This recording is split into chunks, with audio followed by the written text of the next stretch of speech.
Peter Stringfellow has died aged 77 after a battle with cancer. The nightclub mogul, who had wanted to keep his illness private, died in the early hours of Thursday morning after spending time in hospital, a spokesman said. "It's very sad news. He passed away in the early hours of this morning. It was kept very private. He didn't want to tell.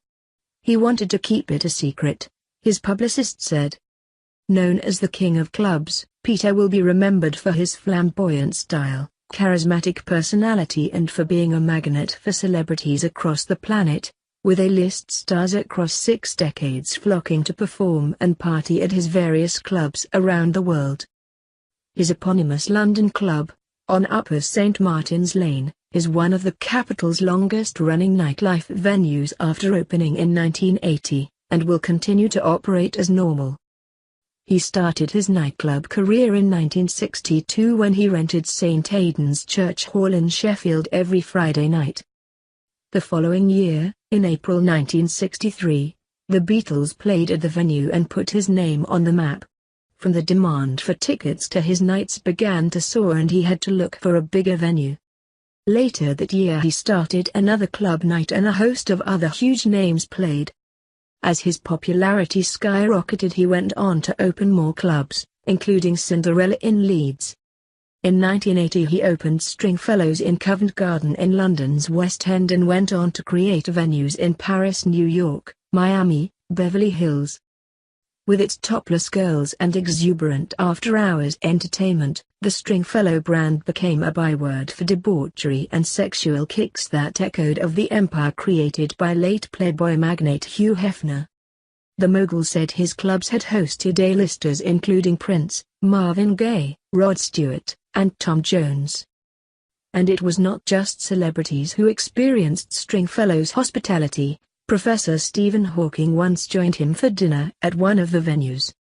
Peter married wife Bella on Valentine's Day in 2009 and they welcomed their first child, daughter Isabella, in August 2013. In September 2015 they welcomed son Angelo. Peter also has a son and daughter, Scott and Karen, from his previous marriages. The club legend was previously diagnosed with lung cancer in 2008. It wasn't made public until 6 years later. In an interview given shortly after welcoming his 4th child, he said, "I do feel guilty about not telling the press at the time." He added to the Express, "But I didn't want to be known as poor old Pete who had cancer. I think I just wanted to avoid all the sympathy.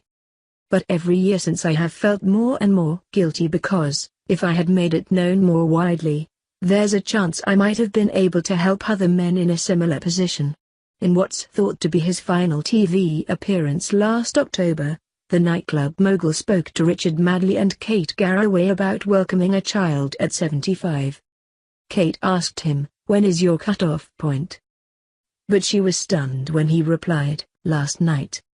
This led to Richard joking, "I think we'll have to give you a vasectomy, young man."